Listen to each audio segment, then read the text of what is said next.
Berdoa ya. Bapa, kami menghampiri Engkau kembali pada pagi ini dengan hati yang bersyukur, karena Tuhan sudah memimpin persekutuan kami selama beberapa bulan ini, dan kembali pagi ini kami menundukkan diri kami di bawah otoritas firman-Mu. Kembali kami akan belajar mengenal tentang karya Kristus bagi kami orang yang berdosa.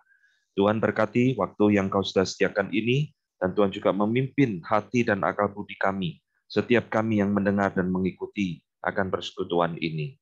Terima kasih Bapa, di dalam nama Tuhan kami Yesus Kristus, kami berdoa dan mengucap syukur. Amin. Share screen. Ya, saudara sekalian, hari ini kita masih di dalam tema tentang Kristologi ya, tentang Kristus. Nah, kita minggu lalu telah belajar tentang sifat daripada kematian Kristus. Kristus mati itu untuk memadamkan murka Allah, Kristus mati itu satu penghukuman, mendamaikan, dan sebagainya. Tapi ada satu pembicaraan, satu topik yang tidak kalah penting ketika kita berbicara tentang Kristus dan karyanya, yaitu adalah untuk siapa sebenarnya Kristus ini mati. Saudara, pernahkah kita memikirkan pertanyaan ini, saudara? Kalau kita sudah familiar, sudah sangat hafal dengan cerita Alkitab bahwa Kristus mati disalib, tapi pernahkah kita memikirkan sebenarnya untuk siapa kematiannya ini ditujukan? Bagi siapa Kristus ini mati? Nah, ini yang akan menjadi topik kita pada pagi hari ini. Saudara, saya akan memberikan beberapa pandangan seperti biasanya, dan kita akan coba memilih dan melihat, saudara, mana yang Alkitabiah, mana yang paling sesuai dengan firman Tuhan. Yang pertama, saudara, ada yang mengatakan anugerah Tuhan yang diberikan di dalam kematian Kristus itu adalah anugerah yang terbatas. Artinya, Kristus itu hanya mati untuk sebagian orang saja, bukan untuk semua orang. Nah, sebagian orang itu tidak lain tidak bukan adalah orang-orang yang telah ditetapkan Allah, orang-orang pilihan Allah. Jadi Kristus itu mati, diutus oleh Bapa, ya, cuma untuk menebus orang-orang pilihan ini saja, ya, bukan orang yang lain. Nah, ini adalah pandangan di dalam arus pemikiran teologi reform, ya. Nah, yang kedua, Bapak Ibu sekalian, adalah kebalikannya, mengajarkan bahwa anugerah yang tidak terbatas, artinya Kristus itu mati untuk menebus semua orang tanpa kecuali, entah dia orang percaya atau dia orang beriman kepada Kristus atau tidak, mengenal Kristus atau tidak, itu tidak masalah, tidak peduli. Pokoknya Kristus mati untuk semua orang seluruh isi dunia, sehingga tidak ada manusia yang dihukum di dalam neraka, tidak ada penghukuman kekal. Ya, saudara, pandangan ini itu didasarkan kepada satu konsep bahwa Allah itu kasih. Jadi Allah itu tidak mungkin, saudara, menghukum manusia. Sebaliknya Allah itu mengasihi dan menyelamatkan semua orang tanpa pandang bulu. Nah, pandangan ini, saudara, biasa disebut dengan istilah universalism. Dari kata universe, ya, dunia. Jadi Kristus mati untuk semua orang di dunia ini tanpa kecuali. Nah, berikutnya, saudara, ada yang ketiga mengatakan, yang kita kenal, saya berikan istilah anugerah yang ditawarkan. Jadi Kristus itu mati untuk semua orang, tapi hanya orang-orang tertentu yang mau percaya kepada Dia, yang menerima Kristus, maka karya Kristus ini baru ada manfaatnya, ada gunanya. Sedangkan orang yang menolak Kristus, ya tentu saja kematian Kristus itu tidak berguna bagi orang tersebut. Dengan kata lain, saudara, pandangan ini mengatakan bahwa semuanya itu bergantung kepada keputusan manusia, dia mau percaya atau mau tidak. Ya, ini pandangan yang dikenal di dalam arus pemikiran Arminian. Jadi ini semacam kalau analoginya adalah orang yang menawarkan barang, ya. Kalau kita pergi ke mall kemana, biasa dulu ada orang suka bagi-bagi brosur, menawarkan mobil, menawarkan furniture. Ini loh ada mobil baru, tipe baru, ya. Nah, kalau kita senang ya kita beli, kalau kita tidak suka ya kita tinggalkan. Nah, kira-kira seperti itu, saudara. Nah, dari tiga pandangan ini, saudara, mana kira-kira yang Alkitabiah, yang mendekati kebenaran firman Tuhan? Ya. Nah, saya akan memberikan beberapa indikasi, beberapa prinsip di dalam Alkitab. Saudara, kalau kita mempelajari Alkitab dengan teliti, Ada beberapa hal yang dinyatakan di dalam Alkitab dengan jelas, saudara. Yang pertama, Alkitab menyatakan bahwa keselamatan itu adalah satu kepastian, saudara. Bukan sekedar ditawarkan Allah kepada manusia. Seperti yang barusan kita bahas ini ya, anugerah yang ditawarkan. Alkitab tidak pernah mengajarkan anugerah itu ditawarkan kepada manusia. Ini loh anakku, Yesus sudah mati di atas kayu salib, kamu mau terima enggak? Kalau kamu mau terima, kamu selamat. Kalau kamu tolak, kamu binasa. Ya, jadi keputusannya ada di tangan manusia, saudara. Nah, Alkitab tak pernah mengajarkan seperti ini, saudara. Alkitab tidak pernah mengajarkan bahwa anugerah itu ditawarkan. Anugerah itu diberikan, saudara. Bukan untuk ditawarkan. Ya. Maka kalau kita tahu anugerah itu diberikan untuk siapa? Maka yang kedua tadi mengajarkan Alkitab kematian Kristus itu ditujukan, diberikan kepada semua orang tanpa terkecuali. Tetapi Alkitab sebaliknya menyatakan, saudara sekalian, bahwa ternyata tidak semua orang itu diselamatkan. Herodes, Pilatus, Yudas, Firaun, dan sebagainya, itu jelas tidak diselamatkan, saudara. Mereka adalah orang-orang yang menolak keselamatan, ya. Mereka adalah orang-orang yang tidak menerima Kristus dalam hidup mereka. Bagaimana mungkin bisa mengatakan Kristus itu mati untuk mereka? Bagaimana bisa mengatakan mereka adalah orang yang diselamatkan? Jadi dengan kata lain, Alkitab itu tidak pernah mengajarkan anugerah yang tidak terbatas, saudara. Jadi pandangan kedua ini sepertinya anugerah Tuhan itu diobral kepada semua orang, ya, karena Allah itu kasih, Allah itu baik, maka anugerah Tuhan keselamatan dalam Yesus itu diobral kepada semua orang. Entah orang itu senang atau enggak, pokoknya dia diselamatkan semua. Maka ini membawa kita kepada kesimpulan ketiga, justru di dalam Alkitab, saudara, menyatakan kepada kita bahwa kematian Kristus itu sebenarnya hanya ditujukan hanya bagi orang pilihan Allah saja, bukan untuk semua orang. Ya. Bukan ditawarkan, bukan juga diobral kepada semua orang. Tetapi kematian Kristus itu dipastikan, saudara. Satu kepastian yang hanya ditujukan, diberikan kepada orang-orang pilihan Allah saja. Nah, dari mana kita tahu akan hal ini? Ada beberapa argumen yang akan saya berikan. Yang pertama, tentu saja ini didasarkan kepada doktrin predestinasi atau doktrin pilihan yang sudah kita pelajari beberapa bulan yang lalu ketika kita mempelajari tentang doktrin Allah, ya. Nah, di dalam doktrin predestinasi itu saya telah mengajarkan bahwa di dalam kekekalan, saudara, Allah itu sudah menetapkan, sudah memilih siapa saja yang akan menerima anugerah keselamatan ini, saudara. Nah, misalkan di dalam Efesus 1 ayat 4, sebab di dalam dia di sini adalah Kristus, ya, Allah telah memilih kita sebelum dunia dijadikan, supaya kita kudus dan tak bercacat di hadapannya. Perhatikan Paulus, dan di dalam ayat-ayat lain, saya tidak mengulang di sini, itu mengatakan Allah itu memilih kita sebelum dunia dijadikan. Sebelum kita ada, Allah itu sudah menetapkan siapa saja orang yang akan menerima anugerah keselamatan itu. Maka ketika Kristus datang ke dalam dunia, mati untuk menebus dosa, kematiannya, penebusannya, tidak lain tidak bukan, itu ditujukan kepada orang-orang pilihan ini saja. Bukan ditujukan kepada semua orang, bukan juga ditujukan sekedar untuk ditawarkan kepada orang. Bukan, saudara. Yang namanya anugerah itu adalah diberikan oleh Allah kepada siapa yang dia mau. Bukan sekedar ditawarkan. Nah, sekarang dari mana kita tahu bahwa Allah tidak atau Kristus tidak mati untuk semua orang, tetapi hanya kepada orang pilihannya saja. Nah, selain daripada logika daripada doktrin predestinasi ini, Alkitab menyatakan banyak ayat kepada kita. Jadi hari ini saya akan banyak mengutip ayat Alkitab untuk menunjukkan kepada kita bahwa Kristus itu mati hanya bagi orang pilihannya saja.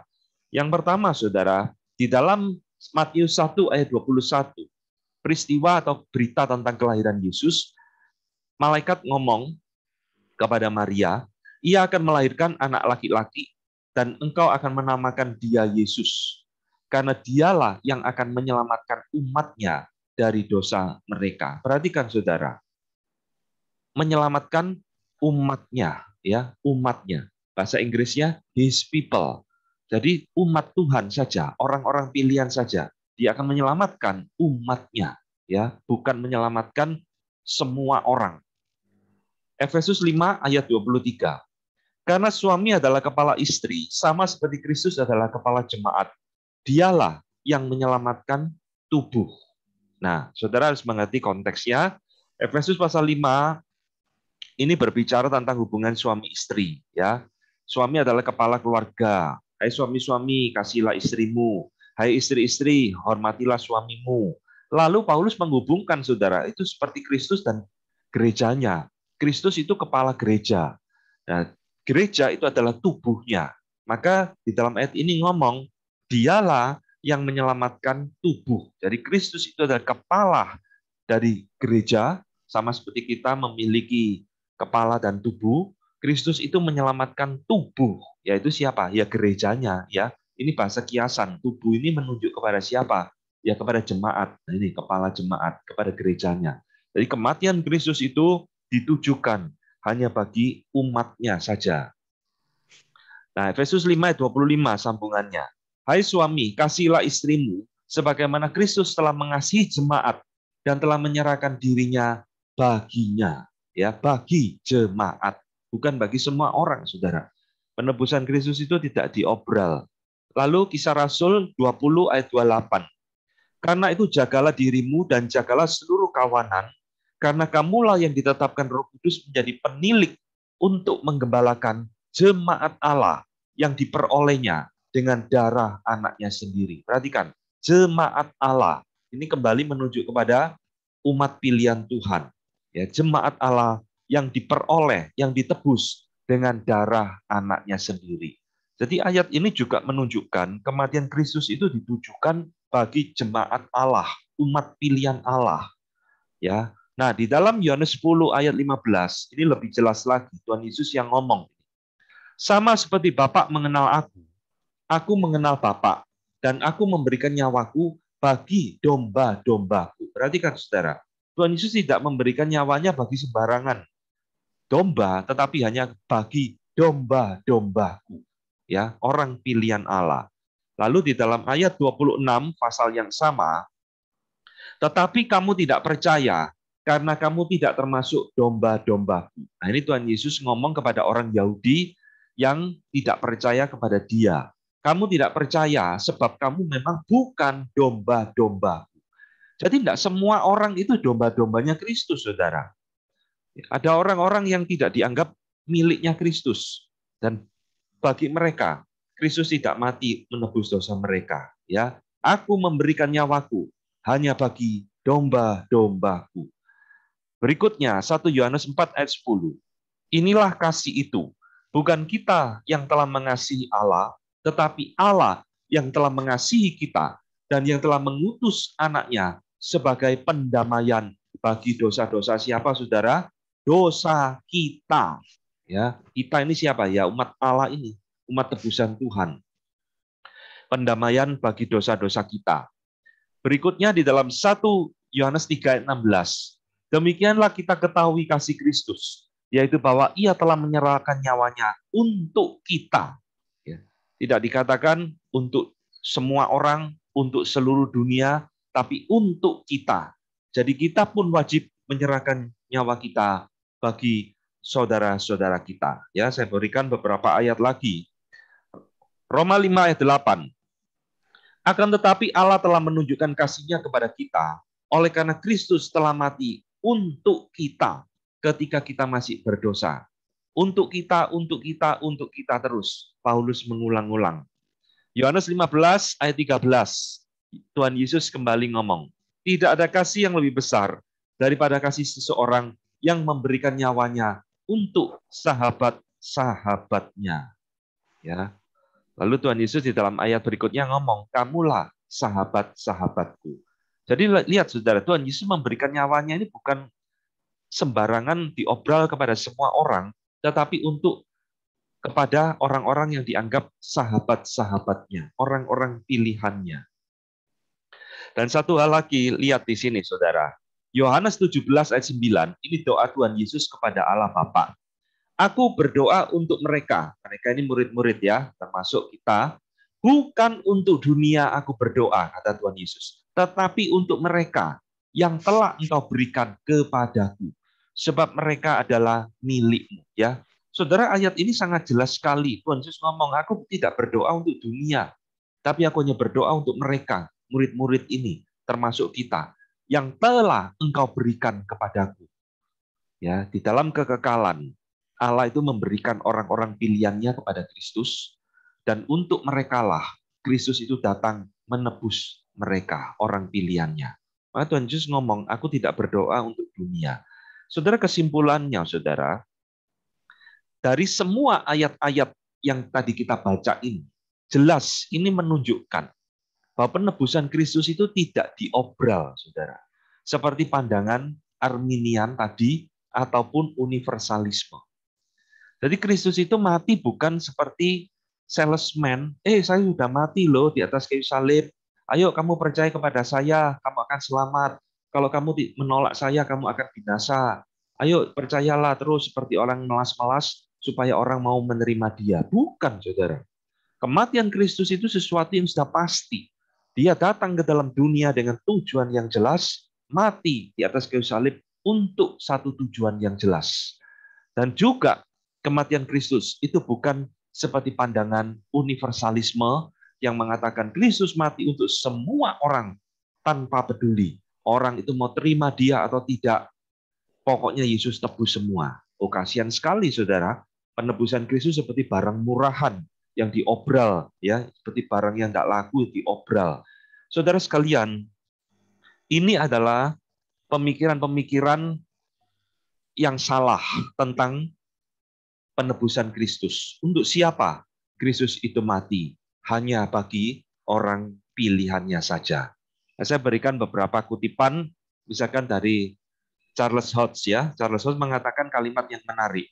Dosanya Adam itu tidak membuat penghukuman manusia itu hanya menjadi satu kemungkinan. Itu adalah menjadi dasar dari penghukuman yang sesungguhnya. Maka demikianlah kebenaran Kristus itu tidak menjadikan keselamatan itu sekedar kemungkinan. Itu menjamin keselamatan yang sesungguhnya kepada siapa dia mati. Saudara mengerti kalimat ini? Saya ulangi ya. Kematian atau dosanya Adam, saudara, itu tidak menjadikan penghukuman manusia itu sekedar kemungkinan. Pasti dihukum, saudara. Dosanya Adam itu memastikan manusia itu dihukum. Maka sebaliknya, kematian Kristus, kebenaran Kristus itu bukan sekedar menjadikan keselamatan manusia itu hanya satu kemungkinan, satu tawaran yang tadi itu loh, saudara. Tapi kematian Kristus itu menjamin, memastikan keselamatan yang sesungguhnya kepada siapa kematian itu ditujukan. Ya. Jadi ini berbicara tentang tema kita pada pagi ini, bahwa kematian Kristus itu hanya berlaku, ditujukan bagi orang pilihan Allah. Bukan sekedar kemungkinan. Jadi kalau saudara berpikir, kematian Kristus itu, banyak pendeta ya, banyak hamba Tuhan ngomong, kematian Kristus itu membuka jalan keselamatan. Sekedar membuka jalan keselamatan. Saudara, kalimat itu tidak tepat, saudara. Kematian Kristus itu bukan sekedar membuka jalan keselamatan, tapi memastikan keselamatan, seperti kata Charles Hodge di sini. Ya. Kemudian Francis Turretin juga sama, mengatakan Kristus di dalam Alkitab tidak pernah dikatakan mati untuk semua orang.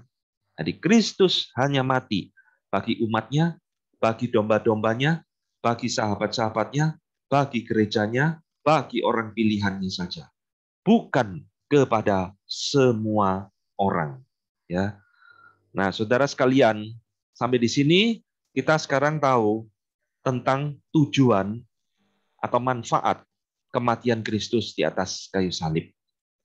Tetapi saudara, banyak orang lalu berkata dan berpikir seperti ini. Bukankah Yesus mati untuk seluruh dunia dan semua orang. Bukankah Alkitab sendiri ngomong Yesus mati untuk seluruh dunia dan untuk semua orang? Nah, ada ayatnya, saudara. Ayat yang terkenal sekali. Yohanes 3 ayat 16. Karena begitu besar kasih Allah akan dunia ini. Ya, kata dunia di sini muncul. Sehingga ia mengaruniakan anaknya yang tunggal. Supaya setiap orang yang percaya kepadanya tidak binasa, melainkan beroleh hidup yang kekal. Loh, bukankah ayat ini ngomong Yesus Allah itu mengasihi seluruh dunia, ya, bukan sekedar orang pilihannya tok, seluruh dunia. Ayat yang lain, 2 Korintus 5 ayat 19. Sebab Allah mendamaikan dunia dengan dirinya oleh Kristus dengan tidak memperhitungkan pelanggaran mereka. Ia telah mempercayakan berita pendamaian itu kepada kami. Muncul lagi, saudara, Allah mendamaikan dunia dengan dirinya. Ayat ini tidak ngomong Allah mendamaikan orang pilihannya dengan dirinya, tapi dunia, ya, jelas sekali. Oke, satu lagi. 1 Yohanes 2 ayat 2. Dan ia di sini Yesus, adalah pendamaian untuk segala dosa kita. Dan bukan untuk dosa kita saja, tetapi juga untuk dosa seluruh dunia. Oke ya, muncul lagi dunia. Paulus, ini tadi Yohanes ya yang nulis, sekarang Paulus yang nulis. Sebab itu, sama seperti oleh satu pelanggaran semua orang beroleh penghukuman. Demikian pula oleh satu perbuatan kebenaran, semua orang beroleh pembenaran untuk hidup. Jadi kalau tadi seluruh dunia, sekarang kata semua muncul. Semua orang beroleh pembenaran untuk hidup. Yang terakhir, saudara. 1 Timotius 2 ayat 6. Yang telah menyerahkan dirinya sebagai tebusan bagi semua manusia. Itu kesaksian pada waktu yang ditentukan. Loh, saudara sekalian, tadi saya di depan mengatakan Yesus mati tidak untuk semua orang, bukan diobral kepada seluruh dunia. Tapi pada saat yang sama, Alkitab ngomong, ini sebagian ayat ya saudara, Alkitab ngomong Yesus mati untuk seluruh dunia, Allah mengasihi dunia, Yesus mati bagi semua orang, Yesus juru selamat seluruh manusia, dan seterusnya, dan seterusnya. Ini yang benar yang mana, saudara? Maka cuma ada dua kemungkinan. Kemungkinan pertama, Alkitab itu berkontradiksi dengan dirinya sendiri. Paulus kadang-kadang ngomong, Yesus mati untuk orang pilihan, lalu di kitab yang lain ngomong untuk semua orang, untuk seluruh dunia. Jadi Alkitab ini pelin-pelan. Alkitab ini berkontradiksi, ya, bertentangan dengan dirinya sendiri. Atau kemungkinan kedua, saudara, ada penjelasan yang masuk akal. Bahwa kata dunia dan kata semua itu memiliki arti yang bermacam-macam. Ya, kemungkinannya cuma dua ini tok. Saudara mau pilih mana? Kalau saudara masih percaya Alkitab itu firman Allah, berarti seperti yang kita bahas berbulan-bulan yang lalu, kalau kita percaya Alkitab itu firman Allah, diinspirasikan sendiri oleh Roh Kudus, kita harus mengatakan bahwa Alkitab tidak pernah berkontradiksi pada dirinya sendiri. Maka penjelasan yang lebih baik adalah di dalam alternatif yang kedua. Kata dunia dan kata semua ini ternyata di dalam Alkitab artinya macam-macam. Dunia ini tidak selalu artinya betul-betul dunia, dan semua tidak artinya sungguh-sungguh betul semua. Saya berikan contoh, saudara, supaya kita mengerti ya. Nah ini penjelasan kata dunia dan semua. Lukas 2 ayat 1, pada waktu Yesus lahir ini. Pada waktu itu, Kaisar Augustus mengeluarkan suatu perintah menyuruh mendaftarkan semua orang di seluruh dunia. Lihat, kata semua orang muncul, kata seluruh dunia muncul di satu ayat ini ya. Ini namanya sensus. Agustus memerintahkan suatu sensus untuk mendaftarkan semua orang di seluruh dunia.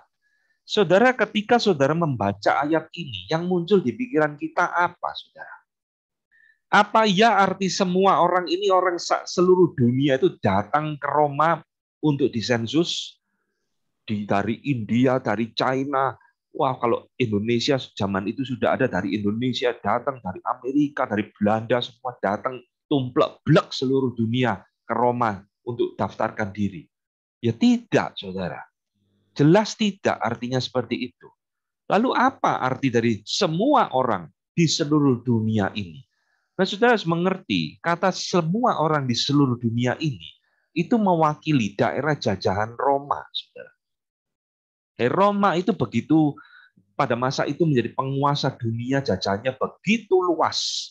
Sehingga Lukas ketika menuliskan ayat ini, itu seolah-olah memakai kata gaya bahasa hiperbol, ya gaya bahasa yang dilebih-lebihkan. Semua orang di seluruh dunia. Jelas dunia di sini ini adalah menunjuk kepada daerah jajahan Roma. Datang ke Roma untuk mendaftarkan diri di sensus, ya termasuk Yusuf dan Maria, papa mamanya Tuhan Yesus. Nah ini saudara, ini artinya.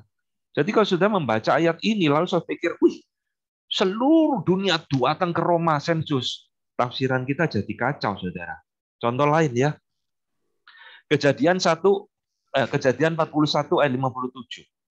Juga dari seluruh bumi datanglah orang ke Mesir untuk membeli gandum dari Yusuf, sebab hebat kelaparan itu di seluruh bumi. Perhatikan, kata seluruh bumi muncul 2 kali di dalam ayat ini. Nah, ceritanya ini kan cerita tentang Yusuf di Mesir yang jadi penguasa.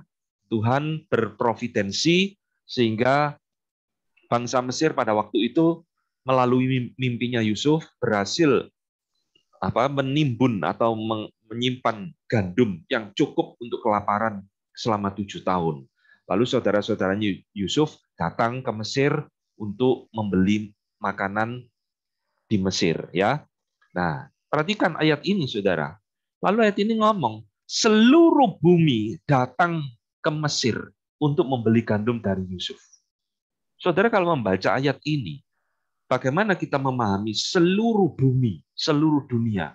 Wah, ya kata tadi sudah dari Amerika, dari India, dari China datang semua ketumplek-blek di Mesir membeli gandum. Saya yakin ya gandumnya Yusuf tidak cukup, saudara. Lalu apa artinya seluruh bumi ini? Seluruh bumi ini artinya mirip dengan tadi. Ini adalah sebagian besar wilayah Mesir dan sekitarnya, saudara, yang mengalami kelaparan. Kalau dalam bahasa geografiknya itu Ancient Near East, ya, timur dekat kuno, daerah Mesopotamia dan sebagainya yang mengalami kelaparan dan sekitarnya. Itu datang ke Mesir untuk membeli gandum dari Yusuf. Ngerti ya? Ini loh saudara. Jadi kata semua, kata dunia yang muncul di dalam Alkitab itu selalu harus dimengerti di dalam konteksnya. Kita jangan mentafsirkan ayat itu membabi buta. Semua berarti betul-betul hurufiah semua. Dunia berarti betul-betul literally seluruh dunia datang. Oh tidak, ya. Saya kasih contoh lagi, saudara. Kisah 19 ayat 27. Ini pada waktu penginjilan Paulus yang kedua di daerah Makedonia. Dengan jalan demikian, bukan saja perusahaan kita berada dalam bahaya untuk dihina orang, tetapi juga kuil Artemis, dewi besar itu, berada dalam bahaya akan kehilangan artinya. Dan Artemis sendiri, Artemis yang disembah oleh seluruh Asia dan seluruh dunia yang beradab akan kehilangan kebesarannya. Jadi ceritanya, saudara, Paulus itu mengabarkan Injil di daerah tersebut, banyak orang bertobat. Nah, istilahnya para dukun-dukun kuil Artemis ini mulai gelisah. Lah kalau semua orang bertobat, terima Tuhan Yesus, kuil kita tidak laku, saudara. Dewi kita yang namanya Artemis. Artemis ini Dewi Diana, ya. Dewi Artemis ini tidak laku. Padahal Dewi Artemis ini disembah orang seluruh Asia dan seluruh dunia. Apa iya, saudara, seluruh dunia ini menyembah Dewi Artemis? Saya rasa kok tidak. Karena setiap bangsa itu punya berhalanya sendiri-sendiri, saudara. Maka ini sebenarnya jangan ditafsirkan. Seluruh dunia menyembah Dewi Diana, Dewi Artemis. Tidak. Tapi ini kembali seperti ayat-ayat sebelumnya. Seluruh dunia, seluruh Asia, ini mewakili daerah yang luas. Daerah jajahan Romawi yang luas, yang menyembah Dewi Artemis. Itu artinya, saudara. Ya, maka kita harus hati-hati. Maka Francis Turretin mengatakan di dalam bagian ini kalimat yang menarik. Seringkali kata all, semua di sini, ya kata all, kata semua, itu digunakan indefinitely, tidak pasti, tidak jelas, dan indiscriminately, tanpa membeda-bedakan, ya, yaitu satu pembedaan, a distinction dari bangsa, kondisi, jenis kelamin, karakter, dan lain-lain. Jadi kata all, kata semua ini seringkali dipakai untuk sesuatu yang tanpa pembedaan. Pembedaan apa? Tidak membedakan satu bangsa, satu kondisi, satu seksis, jenis kelamin, atau karakter, dan lain-lainnya. Saya kasih contoh, saudara, yang lain. Misalnya, Paulus sekarang ngomong, dalam hal ini tiada lagi orang Yunani atau orang Yahudi, orang bersunat atau orang tak bersunat, orang barbar atau orang Skit, budak atau orang merdeka. Tetapi Kristus adalah semua dan di dalam segala sesuatu. Maksudnya apa, saudara? Kristus adalah semua. Nah, kata semua di sini adalah, itu seperti yang Francis Turretin katakan, di dalam Kristus sekarang itu tidak ada lagi pembedaan suku bangsa, condition, budak atau tuan, jenis kelamin, dia laki-laki atau perempuan, atau karakter-karakter, ya sifat-sifat itu tidak ada, karena Kristus itu adalah untuk semua orang. Ya. Jadi ini loh, seringkali kata all, kata semua muncul di dalam Alkitab ini, itu menunjukkan satu hal yang tanpa pembedaan di dalam beberapa hal, ya, nation, bangsa, dan sebagainya. Saya kasih contoh yang lebih jelas lagi sekarang. Tuhan Yesus pernah ngomong, saudara, di dalam Lukas 21 ayat 17, dan kamu akan dibenci semua orang oleh karena nama. Saudara mentafsirkan ayat ini bagaimana? Apa ya semua orang itu akan membenci kita karena kita percaya Yesus, saudara? Semua orang, literally semua orang. Kok rasanya ngawur ya kalau kita tafsirkan seperti itu.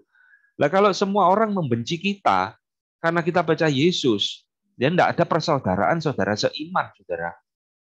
Paling tidak sesama saudara seiman tidak saling membenci karena kita percaya kepada Yesus. Lalu apa artinya Yesus ngomong? Kamu akan dibenci semua orang. Ya ini yang Francis Turretin tadi ngomong, saudara. Kata dibenci semua orang ini, itu menunjuk kepada sebagian besar orang yang meliputi semua bangsa, jenis kelamin, usia, dan lainnya. Yesus ngomong, kamu akan dibenci semua orang, semua bangsa yang tidak mengenal aku. Jenis kelaminnya bisa laki-laki, bisa perempuan, usianya bisa tua, muda, tidak masalah. Orang-orang seperti ini bisa membenci kamu karena kamu percaya kepada aku. Ini loh artinya, saudara. Ya, jadi jangan setiap kali kita menemukan kata dunia, kata semua, lalu kita mentafsirkan itu secara hurufiah, secara letterlek, betul-betul setiap orang. Ya, berikutnya, saudara, saya berikan penjelasan. Lalu, apa arti dari ayat-ayat di atas? Yesus mati untuk semua orang, Yesus mati untuk seluruh dunia, dan seterusnya, dan seterusnya. Apa arti dunia dan arti kata semua di dalam ayat-ayat tadi? Saya berikan kutipan, saya ulang lagi ya. Misal tadi yang saya kutip. 1 Timotius 2 ayat 6. Yang telah menyerahkan dirinya sebagai tebusan bagi semua manusia. Itu kesaksian pada waktu yang ditentukan. Semua manusia. Jadi saudara, arti daripada semua manusia di sini, termasuk adalah kata dunia di situ. Artinya itu adalah, Yesus bukan hanya juru selamat bagi orang Yahudi saja. Tetapi Yesus itu adalah juru selamat semua bangsa di muka bumi. Ini artinya, saudara. Jadi ketika Paulus ngomong, Yesus mati bagi dosa kita, dan bukan bagi dosa kita saja, melainkan bagi dosa semua manusia, bagi dosa seluruh dunia. Artinya, Paulus itu mau mengingatkan kepada pembaca suratnya, Yesus itu bukan sekedar juru selamat bagi kita orang Yahudi saja, Tapi Yesus itu juga juru selamat bagi semua bangsa yang lain di luar bangsa kita. Entah dia orang China, orang Amerika, orang India, orang Arab, orang Indonesia, di sana ada orang-orang pilihan Allah. Dan Yesus Kristus mati untuk mereka, bukan untuk kita saja. Ini loh saudara artinya. Paham ya? Nah, ketika Alkitab ngomong, karena begitu besar Allah mengasihi dunia, apakah salah ayat itu? Katanya Yesus cuma mati untuk orang pilihan. Lah kok Alkitab ngomong Allah mengasihi dunia? Tidak salah, saudara. Memang betul Allah mengasihi dunia. Memang betul Yesus adalah juru selamat dunia. Betul. Karena kata dunia di situ artinya menunjuk kepada bangsa-bangsa di luar Yahudi. Yesus mati untuk orang Arab, di sana ada orang pilihan Allah. Iya, Yesus mati untuk orang India, di sana ada orang pilihan Allah. Betul. Dan semua bangsa-bangsa lain di muka bumi. Maka dikatakan Allah mengasihi dunia. Paham ya? Ini loh saudara artinya. Kata dunia dan kata semua. Jadi jangan kita lagi terjebak kepada satu kesalahan. Sekarang saya akan menutup memberikan satu kutipan yang baik dari dua teolog ya, yang pernah David Steele dan Curtis Thomas di dalam bukunya. Saya selalu mengutipkan kalimat ini, saudara, ketika membahas topik ini. Dan dia mengatakan, ketika ayat-ayat ini atau kalimat-kalimat ini ditafsirkan di dalam konteksnya dan sesuai dengan rule, ya, sesuai dengan aturan prinsip pentafsiran yang benar, maka akan menjadi nyata bahwa mereka hanya mengajarkan, maksudnya ayat-ayat ini hanya mengajarkan bahwa Kristus itu mati for all men. Kristus mati untuk semua manusia tanpa pembedaan, without distinction. Artinya, Kristus mati itu untuk orang Yahudi, juga bagi orang-orang Gentiles atau orang-orang non-Yahudi. Dia mati bagi budak atau bagi orang merdeka, dan seterusnya. Iya, ini tanpa pembedaan. Tapi ayat-ayat ini tidak mengajarkan Yesus mati bagi semua orang tanpa pengecualian. Paham? Without distinction, yet not without exception.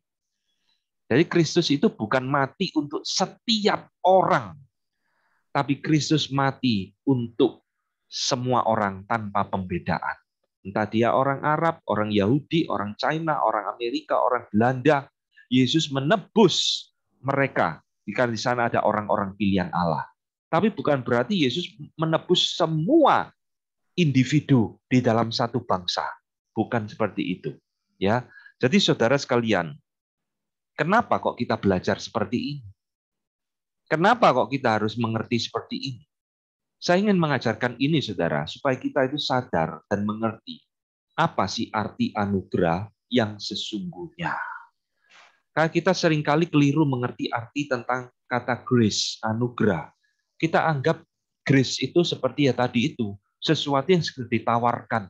Ini loh, saya sudah mati untuk kamu loh, orang berdosa. Ayo terimalah saya. Kalau kamu terima saya, kamu akan selamat. Kalau kamu tolak saya, kamu binasa. Oh, kasihan sekali kok Kristus malas-malas kepada manusia seperti itu. Apalagi seperti pandangan universalisme. Kematian Kristus itu seperti gebiar uya. Orang tidak kenal dia, tidak peduli. Pokoknya saya tebus semua, mati. Oh, kasihan sekali kematian Kristus sangat murahan. Seperti barang obralan. Alkitab mengatakan, kematian Kristus, seperti Petrus mengatakan, ditebus dengan darah anak domba yang mahal. Bukan dengan emas dan perak, tapi dengan anak domba Allah yang mahal harganya. Nah, saudara, itulah arti anugerah, saudara. Anugerah itu bukan ditawarkan, apalagi diobral. Tapi anugerah itu diberikan kepada Allah, pasti kepada seseorang yang memang Tuhan pilih, Tuhan tetapkan untuk menerima anugerah tersebut. Itulah arti anugerah yang sesungguhnya. Maka kalau kita mengerti prinsip ini, mengerti ajaran ini, saudara, kita akan sangat menghargai akan kematian Kristus, kita akan sangat menghargai apa arti anugerah yang sesungguhnya. Ya. Nah, saya berhenti sampai di sini. Kita masih ada waktu sisa sedikit, kita bisa pakai untuk berdiskusi dan tanya jawab. Saya